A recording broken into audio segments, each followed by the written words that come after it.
Wie versprochen gibt es jetzt also nochmal ein Video, das die einzelnen Maßnahmen, die wir machen, ein bisschen mehr im Detail erklärt und auch noch ein bisschen ein paar Updates mitbringt. Perspektive Ausland. Der Podcast für Unternehmer und Freiberufler, die es ins Ausland zieht. Egal ob Steuerplanung, Auslandsfirmengründung oder Lifestyle-Fragen. Hier geht's jede Woche zur Sache. Und hier sind deine Gastgeber, Daniel Taborek und Sebastian Sauerborn. Also das Video, wenn man so sagt, dient dazu, dir die Tools, die wir zum Schutz des Grundstücks bzw. der Immobilie einsetzen möchten, nochmal zu erklären. Und wie gesagt, es gibt ja auch noch ein paar Neuigkeiten, was wir jetzt bei uns gemacht haben. Und dafür bin ich wirklich froh, lieber Thomas, dass du heute wieder Zeit hast.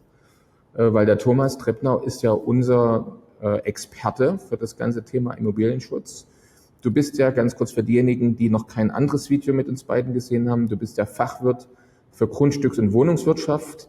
Du hast ein Diplom für den Immobilienwirt und Immobilienmakler. Du bist ja selber auch Immobilienbesitzer, muss man ja auch sagen. Das heißt, du kennst dich damit aus, mit den Schmerzen, die viele unserer Zuschauer auch haben.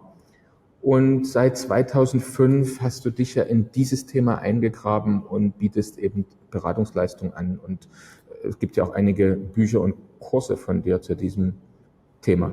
Habe ich das gut zusammengefasst, lieber Thomas? Das hast du gut zusammengefasst. Vielleicht noch vielen Dank erstmal für die Einladung, Daniel. Noch eine kleine Ergänzung. Ja, du hast die Ausbildungen erwähnt. Das ist so. Wobei das, was mir am meisten hilft jetzt, ist einfach eine jahrzehntelange Erfahrung. Absolut. Ja, so ist das. Und es gibt ja viele, wie sagt man, Marktbegleiter oder Mitbewunderer, ne, die da unterwegs sind. Und letztendlich ist eben nicht überall Immobilienschutz oder Vermögensschutz drin, wo es draufsteht. Und da wollen wir heute noch über ein paar Details sprechen. Bevor wir dann gleich nochmal alle Werkzeuge vorstellen, die wir anbieten, also das Werkzeug 1 ist ja meistens die Gründung der Gesellschaft. Die muss erstmal da sein als Basis. Das werden wir in diesem Thema jetzt nicht weiter behandeln. Dafür gibt es ein extra Video. Wer das sehen möchte, schreibt mir in die Kommentare, beziehungsweise da werde ich den Link dazu als Antwort reinschreiben. Da kann sich das jemand nochmal genau angucken. Jetzt gibt es aber einige neue Erkenntnisse, Thomas, und wir haben ja die Waffen nachgeschärft sozusagen. Was heißt Waffen eigentlich? Die Verteidigungseinrichtung, muss man sagen, oder? Und darum soll es ja gehen. Und kannst du ganz kurz vielleicht sagen, was es da noch für Updates oder für Neuerungen gibt? Ja, also wir haben die Burggräben jetzt wieder versucht, ein bisschen breiter zu ziehen und ein bisschen tiefer zu machen und auch die Burgmauer zu verstärken und zu erhöhen. Ich möchte vielleicht schon vorausschicken, dass der Immobilienschutz eine wirklich schwierige, diffizile Sache ist und natürlich die Immobilie, die in Deutschland bleibt, auch der Rechtsprechung, die verändert werden kann, und auch der Gesetzgebung, die verändert werden kann, ausgesetzt ist. Also der beste Schutz, das möchte ich einfach ganz offen an der Stelle sagen, ist verkaufen und aus der EU rausgehen. Kann nicht jeder, also müssen wir schauen, dass wir zumindest den Zugriff so schwer wie möglich machen. Und ja, da haben wir ja über verschiedene Dinge bereits gesprochen. Es gibt einige Instrumente, die man bei der Immobilie einsetzen kann. Aber du fragst jetzt konkret, und ich möchte natürlich auch auf deine Frage eingehen, nach der Verschärfung, die wir jetzt hier entwickelt haben. Die Verschärfung ergibt sich aus einem Sachverhalt, aus einer Maßnahme, die schon lange bekannt ist, die ich auch immer wieder angesprochen habe, die ich aber nur so nebenbei abgehandelt habe, eigentlich stiefmütterlich behandelt habe, weil ich wusste, dass damit in der Praxis ein Umsetzungsproblem verbunden ist für die meisten Menschen, für die meisten Immobilieneigentümer.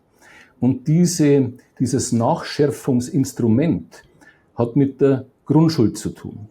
Jetzt ist es so, dass die Eigentümergrundschuld, das kennen viele, man sagt, trag eine Eigentümergrundschuld ein und dann bist du da gesichert. Das stimmt halt leider so nicht, das ist wesentlich komplexer, die kann auch relativ leicht rausgedrückt werden, so eine Eigentümergrundschuld. Aber ein weiteres Instrument, und darum geht es jetzt konkret, ist die Briefgrundschuld, die Eintragung einer Briefgrundschuld. Und bei der Briefgrundschuld ist es so, dass der Grundschuldbrief dem Gläubiger ausgehändigt wird. Und ich habe das immer untern gehalten, dieses Thema, weil es eine Gefahr in sich birgt. Der Grundschuldbrief wird an den Gläubiger ausgehändigt. Der Grundschuldbrief ist im Grunde, manche sagen wie ein Kfz-Brief, ich würde fast schon sagen, wie ein Wechsel, der jederzeit eingelöst werden kann. Das heißt, derjenige, der den Grundschuldbrief hält, kann am nächsten Tag vom Schuldner die Zahlung verlangen und wenn es nicht erfolgt, dann geht es in die Zwangsversteigerung, dann kann er das Zwangsversteigerungsverfahren betreiben. Das heißt, der den Grundschuldbrief hält, ist Gläubiger, dem ich dann ausgeliefert bin. Dass ich selber den Grundschuldbrief halte, ist nicht so sinnvoll. Da komme ich nicht weiter, wenn solche Bedrohungen anstehen. Man braucht also eine dritte Person. Ja, und da beginnt eben das Risiko. Welcher Person können wir zu 100% oder in dem Fall muss ich eigentlich schon fast sagen, zu 120% vertrauen und überlassen der vielleicht für Jahre einen solchen Grundschuldbrief. Selbst wenn die ersten 5 Jahre toll laufen, wer weiß, was im 6. passiert, in welche finanzielle Nöte der Grundschuldbriefhalter kommt und das dann bei mir geltend macht. Also das ist ein enormes Risiko. Es gibt nun eine Möglichkeit, die eben mit dem Paket, das ihr ja macht, verknüpft werden kann, nämlich diesen Grundschuldbrief einer im Ausland ansässigen Stiftung oder Limited oder was es dann im Einzelnen ist, auszuhändigen, wobei ich hier fast die Stiftung ein bisschen bevorzugen würde. Aber wenn ich die eben kontrolliere, dann weiß ich auch, was mit dem Brief passiert. Wir haben da jetzt auch noch an anderen Lösungen gearbeitet, weil wir selber haben ja auch Kunden, die keine Firmen gründen. Bei euch ist es einfacher. Und auch da haben wir eine Lösung gefunden, die, ich sage mal, zumindest ich muss jetzt vorsichtig formulieren, das möchte ich nicht zu sehr verbreiten, das muss in einem persönlichen Gespräch erfolgen, aber die zumindest nur ein 24 Stunden langes Vertrauen erfordert. Ja? Und von dem her gibt es da dann doch Gestaltungsmöglichkeiten. Und wenn diese Briefgrundschuld eingetragen ist und dieser Grundschuldbrief an jemanden ausgehändigt worden ist, dann kann derjenige, an den er ausgehändigt wurde, auch erklären, er hat ihn weitergegeben. Für diese Weitergabe des Grundschuldbriefes braucht man keine notarielle Beurkundung. Das kann einfach privatschriftlich erfolgen. Das heißt, es ist unter Umständen auch sehr schwer nachzuvollziehen, wo der Grundschuldbrief jetzt liegt. Nur auch darauf wollen wir nicht hinaus, letztlich nicht hinaus, denn auch das war immer ein Problem, für das ich keine optimale Lösung hatte. Denn wenn der Grundschuldbrief nicht mehr aufgefunden werden kann, dann gibt es die Möglichkeit, das beim Amtsgericht anzugeben. Dann wird quasi öffentlicher Aushang gemacht und dann dauert es 6 Monate und dann wird der eben annulliert. Das wollen wir auch nicht. Wenn es aber jemanden gibt im Ausland, der sagt, ja, ich habe den Grundschuldbrief hier. Was ist die Immobilie wert? 1 Million? Ja, ich habe einen Grundschuldbrief über 1 Million hier. Und wenn da irgendwas passiert, dann möchte ich diese Million. Da kannst du dir vorstellen, dass das für einen Gläubiger ziemlich frustrierend ist, also für einen dritten Gläubiger. Da kann eigentlich kaum mehr einer kommen ins Grundbuch, der sagt, ja, ich ziehe jetzt alles durch bis zur Zwangsversteigerung, weil er ein enormes Risiko hat, dass er leer ausgeht. Und wenn der Halter dieses Grundschuldbriefs dann auch noch im Ausland sitzt, ich glaube, ich brauche es nicht weiter ausführen, wie sehr das Ganze verkompliziert, sei es nur der simple Postweg, wenn eine Anfrage kommt oder was auch immer. Also diese Methode oder dieses Instrument, den Grundschuldbrief einzusetzen, das ist das, was jetzt bei uns die Verschärfung ist. Und wenn ich vielleicht noch kurz ausführen darf, Daniel, es sei denn, dir brennt eine Frage auf der Zunge, aber wenn ich es noch kurz ausführen darf. Ich habe es vorhin ja angedeutet, schon viele Jahre, Jahrzehnte inzwischen in dem Geschäft. Ich bin seit 88 selbstständig in diesem Geschäft. Und ich habe einfach Dinge erlebt, in der Gesetzgebung, in der Rechtsprechung sowieso. Ich meine, vor Gericht und auf hoher See befinden wir uns in Gottes Hand, das kennt ja jeder. Aber ich habe in der Gesetzgebung, gerade auch im Immobilienbereich, Vorgänge erlebt, da stellt es einem die Haare zu Berge. Ich mache nur 2 ganz kurze Beispiele. Bei der vorletzten Reform des Wohnungseigentumsgesetzes hat man im Wohnungseigentumsgesetz selber viel verändert, reformiert, viel sinnvolle Dinge gemacht für die Eigentümergemeinschaften. Was aber niemandem aufgefallen ist. Also man hat nach außen politisch diese Reform verkauft, direkt im Wohnungseigentumsgesetz, für jeden sofort erkennbar. Was aber kaum jemand mitbekommen hat, die haben damals im gleichen Zug das Zwangsversteigerungsgesetz verändert, im selben Zeitpunkt, was aber nicht öffentlich geht, weil diese Hintergrundgesetze wie Zwangsversteigerungsgesetz oder auch zum Beispiel Zivilprozessordnung, das geht gar nicht durch die Medien. Gut, aber sie haben das Zwangsversteigerungsgesetz verändert, und zwar insofern, als dass die quasi mit einem Federstrich die Ansprüche der Eigentümergemeinschaft gegenüber einem einzelnen Eigentümer ganz nach oben gestellt haben. Also auch über die erste Rangstelle eines anderen Gläubigers, über die Banken. Was bis dahin vollkommen undenkbar war, hat man aber gemacht. Gut, das ist begrenzt, das ist geldmäßig, betragsmäßig begrenzt, man hat es begrenzen müssen, sonst würde keine Bank mehr finanzieren. Aber das hätte sich niemand vorstellen können, dass es gemacht wird. Das ist gemacht worden mit einem Federstrich. Oder letztes Beispiel, Mietrechtsreform ist jetzt schon ein paar Jahre her, also die wesentlichen Schritte, damals war noch Justizminister Maas, du weißt schon, dieser Kleine von der SPD. Und da ist nach außen dauernd verkauft worden, ja, Mieterschutz, Mieterschutz, Mieterschutz. Und tatsächlich im BGB ist der Mieterschutz verschärft worden, wenn man genau hinschaut, auch alles sehr schwammig, aber gut politisch zu verkaufen, 60% Mieterhaushalte. Im gleichen Moment hat man im Hintergrund die Zivilprozessordnung verändert, und zwar massiv in vielen Bereichen. Ich nenne nur einen. Zahlungsverzug des Mieters, Vereinfachung der Kündigung und des Räumungsverfahrens bei Zahlungsverzug des Mieters hat man parallel im Hintergrund gemacht, während man nach vorne immer so getan hat, ja, Mieterschutz und bla bla bla. Und hinten in der Zivilprozessordnung, auf die keiner geschaut hat, hat man die Mieterposition massiv verschlechtert. Gut, also nur diese beiden Dinge. Und mit sowas muss man rechnen, und deshalb muss man auch dauernd dranbleiben an der Geschichte.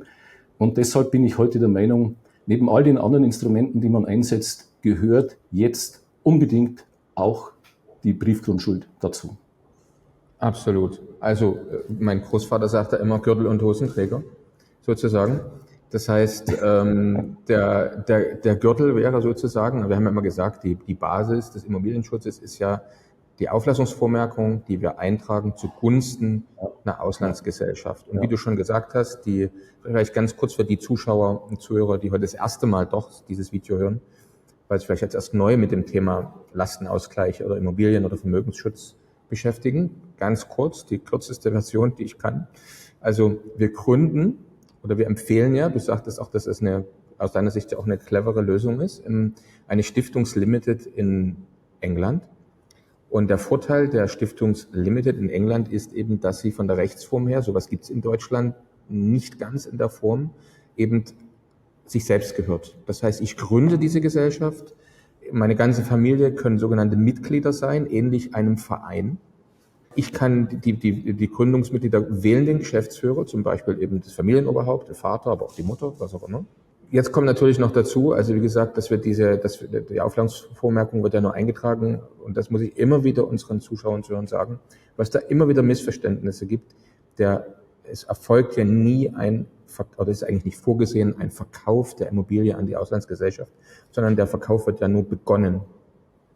Aber die Auslandsgesellschaft jetzt, was du gerade erzählt hast, ist eben ein sehr, sehr interessantes Vehikel, um die Briefgrundschuld zu geben, weil ich kann jedem in die Augen gucken und sagen, das ist richtig, da gibt's die sowieso Stiftungslimited in UK, die gehört mir nicht. Also auch wenn ich da Mitglied bin, auch wenn ich Geschäftsführer bin, aber sie gehört mir nicht. Und das hat also wirklich möglicherweise eben einen relativ starken Hebel. Und jetzt ist aber so, also Gürtel und Hosenträger hat mein Großvater gesagt, aber er hat noch was gesagt. Er hat auch gesagt, ein dreibeiniger Stuhl kippelt nicht. Was haben wir denn noch? Also es ist ja so, wir haben im letzten Video ja auch eine ganze Reihe weiterer möglichen Schutzmaßnahmen vorgestellt. Ja. Und jetzt haben wir gesagt, also wir kombinieren eigentlich immer die Auflassungsvormerkung zugunsten der Auslandsgesellschaft. Und jetzt empfehlen wir also jedem Kunden nicht mehr nur als optionale Lösung, sondern eigentlich als Must-Have eine Briefgrundschuld. Zum Beispiel, wenn er keine andere Person hat, dann zugunsten der Auslandsgesellschaft. Er könnte, wenn er einem jemanden vertraut, wie du gerade gesagt hast, das auch natürlich einer anderen Person geben. Und jetzt, was können wir denn noch Drittes kombinieren? Also kannst du vielleicht nochmal die anderen Möglichkeiten kurz vorstellen? Brauchen wir vielleicht nicht so sehr in die Tiefe gehen. Es gibt ja immer noch das individuelle Beratungsgespräch, was jemand auch buchen kann. Aber einfach um zu sehen, aus welchem Blumenstrauß weiterer Möglichkeiten kann denn jetzt jemand noch eine dritte Schutzmaßnahme sich Also die dritte Maßnahme oder der Sinn der dritten Maßnahme ist, einfach zu versuchen, den Wert der Immobilie zu reduzieren. Denn es ist, wenn also solche Abgaben kommen, bei denen wir auch noch nicht wissen, wie das ausgestaltet werden wird, im Zusammenhang mit Vermögensregister, unabhängig davon, wir wissen das ja nicht. Und da geht noch viel Wasser die Donau runter, wie man bei mir so sagt. Da muss man einfach dauernd dranbleiben, am Ball bleiben, weil die auch nicht schlafen auf der anderen Seite. Aber es ist davon auszugehen, dass wenn da was kommt, dass irgendwelche Freibeträge geschaffen werden. Denn es muss ja doch, obwohl ihnen inzwischen schon ziemlich alles wurscht ist, es muss ja politisch irgendwie noch vermittelbar bleiben. Und der Freibetrag, der führt dann eben, sagen wir, zu einer reduzierteren Belastung. Und vor allen Dingen, wenn jemand mit seinem Vermögen unter diesem Freibetrag ist, ich nenne jetzt bewusst keine Zahl, weil wir nicht wissen, was kommt, wenn jemand mit seinem Vermögen unter dem Freibetrag ist, ja, dann hat er Glück gehabt, dann ist er außen vor. Und nun gibt es schon Möglichkeiten, die Werte von Immobilien zu reduzieren. Also eine Möglichkeit wäre die Eintragung eines Nießbrauchrechts oder auch eines Wohnrechts, weil dann sinkt der Wert der Immobilie um den Wert des Nießbrauchs. Allerdings muss man in dem Fall schon schauen, mit wem macht man das. Denn ich gebe irgendjemandem Nießbrauch, das ist ja eine Schenkung, ne? Und dann fällt Schenkungssteuer an. Das heißt, das ist eine Sache, die man in die Kombination mit einfließen lassen könnte, dass man sagt, okay, ich habe hier Kinder, ich hatte nicht vor, die Immobilie zu verkaufen, ich will die ja behalten, auch wegen den Kindern, die sollen das irgendwann mal bekommen. Dann könnte man jetzt an der Stelle entweder sagen, ich trage zugunsten der Kinder Nießbrauch ein. Der Nachteil ist aber, dass die das dann wirklich nutzen dürfen, die haben das Nutzungsrecht. Eine andere Variante, eigentlich die gängigere und auch geschicktere ist, ich schenke das tatsächlich den Kindern und lasse zu meinen Gunsten das Nießbrauchrecht eintragen. Weil dann habe ich das Eigentum weg, es ist auf mehrere Kinder verteilt, oder ich schenke nur Teile der Immobilie. Das geht ja auch, ich kann ja Bruchteile verschenken und behalte einen Teil und behalte aber insgesamt das Nießbrauchrecht. Also ich glaube, du siehst, was gemeint ist. Wir verteilen dann praktisch das Vermögen auf die Art auf mehrere Köpfe und damit haben wir vielleicht die Chance, je nach Immobilienwert und Freibetragsgrößen, unter diesen Freibetrag zu fallen für den Einzelnen, der hier begünstigt ist, der hier Vermögen schafft durch diese Maßnahme oder erhält. Oder wir haben zumindest den guten Effekt, dass selbst wenn man über dem Freibetrag bleibt, ja immer dieser Freibetrag abgezogen wird und dadurch eine mögliche Steuerlast sich nochmal reduziert. Und was wir in dem Zusammenhang noch nicht fertig geprüft haben, ist, denn es geht ja bei dieser Vermögensbelastung immer ums Nettovermögen. Das heißt, Bruttovermögen minus Schulden ist Nettovermögen. Wie wirkt sich hier jetzt eine solche Briefgrundschuld aus?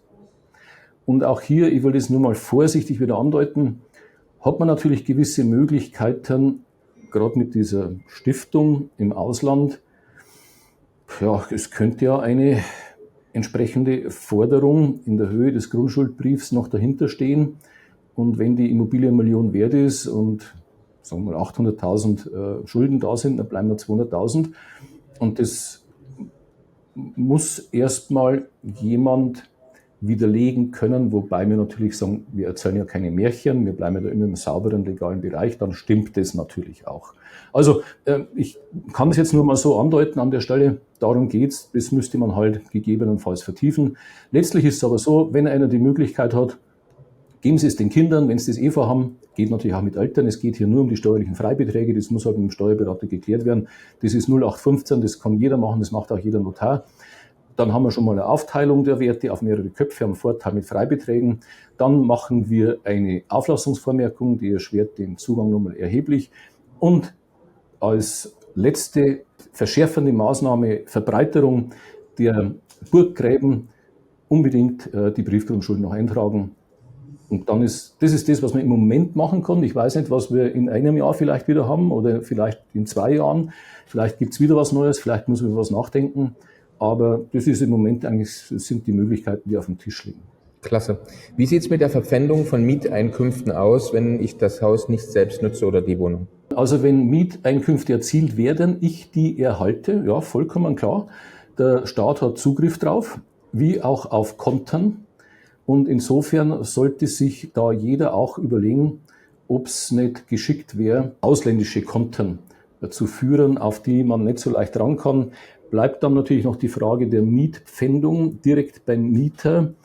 Ja, da wird es dann sehr komplex. Das bedarf dann wirklich ausführlicher Gespräche, denn da müsste man drüber nachdenken, ob unter Umständen eine Abtretung dieser Mietern möglich ist. Allerdings muss man immer sehr aufpassen dann mit den steuerlichen Konsequenzen. Wir dürfen es auf der anderen Seite aber auch nicht überspitzen. Ich denke, wenn wir einfach bestimmte Dinge machen und die dann schon mal sauber durchgeführt sind, Wertreduktion, Briefgrundschulden und so weiter, kann es sein, wer weiß es schon, aber kann es sein, dass so eine Sache aufgrund der Komplexität, und ich habe das selber bei mir im eigenen Geschäft schon erlebt, zunächst mal zur Seite gelegt wird und dann immer wieder zur Seite gelegt wird, weil man sich eben die schnappt und Gott sei Dank, sage ich mal, darf mir jetzt keiner übel nehmen, aber Gott sei Dank haben wir 99% Schafe, die nichts machen, weil die erwischt's. Und da geht Quantität vor Arbeitsaufwand. Absolut. Dann kann ich nur sagen, vielen Dank, du. Jetzt aber noch eine Frage, die oftmals unsere Mandanten ja stellen, würde ich auch gerne hier nochmal mit auf den Tisch legen. Und zwar die Bewertung der Immobilie. Weil wenn man jetzt so ein Schutzpaket umsetzt, muss man ja in irgendeiner Art und Weise, spätestens beim Notar, aber auch bei uns natürlich für das Vertragssetup, den ungefähren Wert der oder der Immobilien hier angeben. Und da sind einige momentan sich nicht so richtig sicher, was sie angeben sollen. Jetzt hatte ich vor kurzem eine Mandantin, der habe ich auch empfohlen, geh doch entweder zum Immobilienmakler oder geh mal zu Immobilien Scout. Und jetzt ist dort zum Beispiel auch passiert, dass da völlig unterschiedliche Werte rausgekommen sind. Also teilweise hat sie es auch bei 2 Online-Plattformen gemacht und da lag also dann durchaus eine Spanne von 1,5 Millionen dazwischen. So, welche Rolle spielt jetzt, sagen wir mal, eine faire oder korrekte Angabe des Wertes bei dem ganzen Thema? Ja. Und was empfiehlst du denn jetzt unseren Mandanten, wie sie zu einer realistischen Abschätzung des Immobilienwertes kommen? Also es ist schon wichtig, den Wert realistisch oder ich sage mal marktnah einzuschätzen. Das ist wirklich nicht ganz einfach, weil nicht umsonst gibt es Gutachter, die sich mit nichts anderem befassen als mit der Bewertung von Immobilien, die Bewertungssachverständigen mit sehr aufwendigen Verfahren. Aber diese Verfahren kennt natürlich das Finanzamt auch und die werden auch angewendet. Ich würde nicht mit Immobilienplattformen hier arbeiten. Das bringt nach meiner Erfahrung nichts. Du hast da gerade ein Beispiel genannt, genau so schaut es nämlich aus. Das kannst du nicht vergessen. Ich würde als einfache Lösung einen Makler vor Ort aus der Region einfach mal kommen lassen und den um seine Meinung bezüglich des Werts bitten. Ich habe hier auch schon erlebt, dass es da Abweichungen gibt, aber so extrem Gott sei Dank noch nicht. Aber es bleibt für jeden schwierig, denn der Wert ist eigentlich immer nur das, was am Schluss tatsächlich ein Käufer bereit ist zu zahlen. Das darf man ja dabei nicht übersehen. Aber die haben halt doch aufgrund der Marktnähe, der ständigen Beschäftigung mit dem Thema, der eigenen Verkäufe, die durchführen, können dies schon sehr gut vergleichen. Viele sind auch in Berufsverbänden, da würde ich vielleicht noch ein bisschen darauf achten, ob es ein Makler in einem Berufsverband ist, zum Beispiel im IVD, weil die doch vieles an Zahlenmaterial zur Verfügung stellen, auf das der Makler dann auch wieder Zugriff hat, wo man dann einfach bessere Schlussfolgerungen daraus ziehen kann. Möglicherweise, wenn jetzt die Grundstückswerte ab 25, der Einheitswert, neu vorliegt, kann das auch eine brauchbare Größenordnung sein, denn was ja mit dieser neuen Feststellung der Einheitswerte erreicht werden sollte, war ja die marktnahe Preisfindung. Ich will aber da erst abwarten, bis wir das ab 25 dann wirklich sehen, was da rauskommt. Wenn es dann so ist, dann könnte das eine sehr einfache Methode sein. Kann aber auch jeder selber überprüfen. Da muss man also nicht unbedingt ein neues Video machen. Man sieht ja, was dann hier als Wert angegeben ist und dann hat man schon ein gewisses Gefühl. Und vor allen Dingen wird sich das Finanzamt, wenn so ein Wert dort angegeben ist, ein bisschen schwer tun, dann später zu sagen, das stimmt nicht. Weil eine noch offiziellere Quelle gibt es ja dann in dem Zeitpunkt nicht. Aber ansonsten wäre es für mich der Makler. Okay, guter Tipp. Gibt es denn noch aus deiner Sicht ein paar Tipps? Also auf meiner Seite kommen dann auch noch ein paar vielleicht dazu, aber was die Kunden jetzt, vor allem jetzt bei eurer Strecke, bis zum Notar tun können, um den Prozess schön smooth und schnell ablaufen zu lassen, dass es also wirklich schön zügig durchgeht. Also welche Fehler sollen Sie vielleicht vermeiden? Wie können Sie dazu beitragen, dass das Ganze zügig über die Bühne kommt? Also es ist eigentlich, die Kunden können jetzt gar nicht so viel große Fehler machen, wenn sie ein paar Kleinigkeiten beachten. Was jetzt eure Kunden betrifft, die werden ja von uns kontaktiert. Da gibt es einfach mal eine E-Mail, mit der bestimmte Erstinformationen abgefragt werden. Wenn man da einfach darauf antwortet und das vollständig macht, geht es von uns relativ zügig weiter mit Rücksprache mit dem Notar, mit der Vorbereitung schon. Dann kommt auch schon der Vertragsentwurf an den Kunden. Also es geht eigentlich relativ zügig, sofern, muss ich dazu sagen, der Notar terminlich zügig genug vorankommt, weil der im Moment relativ voll ist. Aber von der Kundenseite her ist eigentlich das einfach ein bisschen kooperativ, schnell auf die E-Mails antworten. Es wird von uns schnell weiter bearbeitet und dann geht es seinen Gang, je nach Terminverfügbarkeit beim Notar. Also jetzt kommt eine Frage, die nur für Kunden bestimmt ist, die schon uns beauftragt haben. Das heißt, die Auslandsgesellschaft ist in Gründung und Sie haben sich auch für das entsprechende Vertragsset entschieden. Also die Frage, Herr Thomas, wenn jetzt jemand zum Notar geht,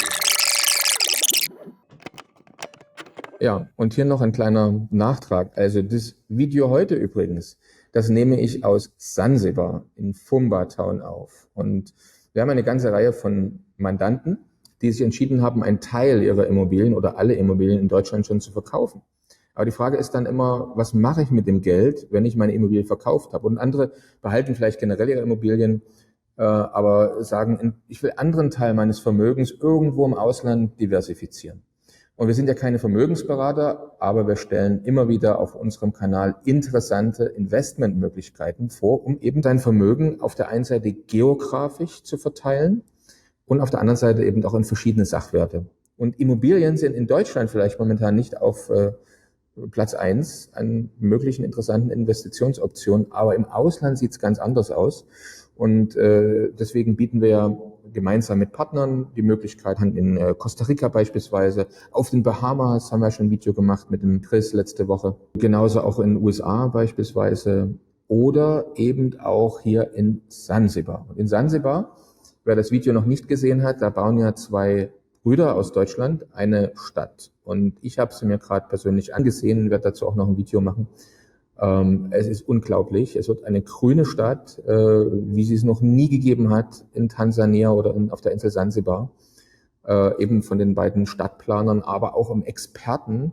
Den Link packe ich da mal mit ein, und zwar einen Experten für Permakultur, der zurzeit neben der Stadt einen Wald seit 7 Jahren wachsen lässt und eben diese 157 Bäume dieses Waldes dann auch in dieser Stadt jetzt schon eigentlich wachsen in Phase 1, die schon fast fertig gebaut ist. Unglaublich interessantes Projekt mit sehr interessanten Renditemöglichkeiten, aber, und jetzt kommt's, weil viele unserer Mandanten interessieren sich ja für den Plan B. Und Plan B bedeutet ja eigentlich immer, ich möchte entweder eine zweite Staatsbürgerschaft, ein oder mehrere Residenzen vielleicht in anderen Ländern, die mir ermöglichen, mehr Freiheit, mehr Flexibilität zu haben und mein Vermögen eben auch in verschiedene Länder zu diversifizieren, weil ich eben durch eine Residenz in anderen Ländern auch mit großer Sicherheit dort ein Konto eröffnen kann, das mir auch erhalten bleibt und von dem ich auch ohne Probleme in Zukunft Geld transferieren kann, empfangen kann und so weiter und so fort.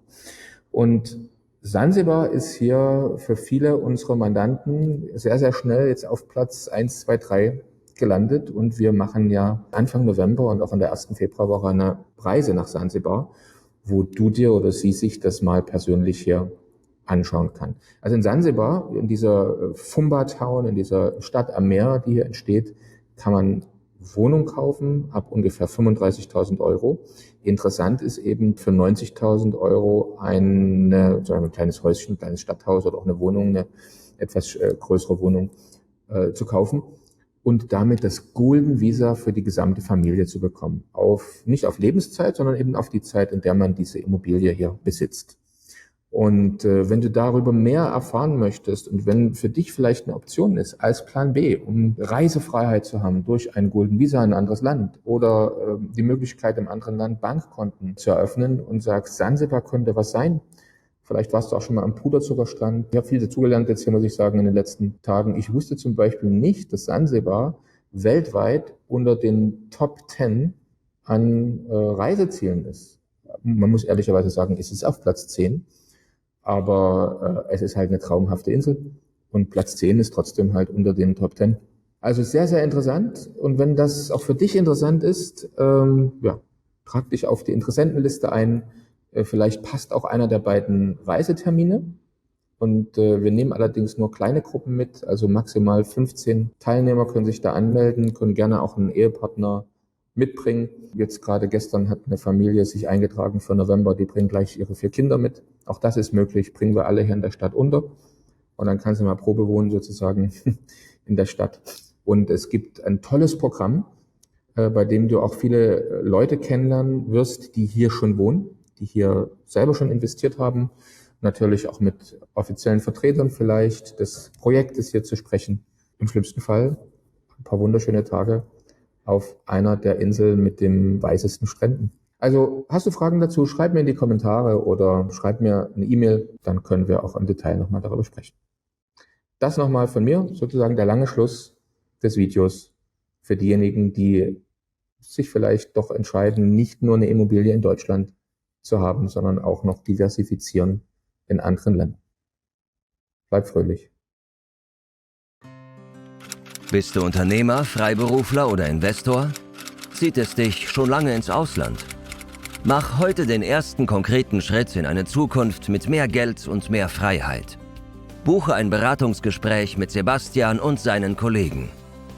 Unsere Kanzlei unterstützt Mandanten wie dich dabei, deine Steuerlast legal zu reduzieren, Vermögen aufzubauen und zu schützen und deine persönliche Freiheit zu maximieren. Profitiere jetzt von unserem Fachwissen und unserem Netzwerk. Gehe zu mandatierung.com und werde Mandant unserer Kanzlei.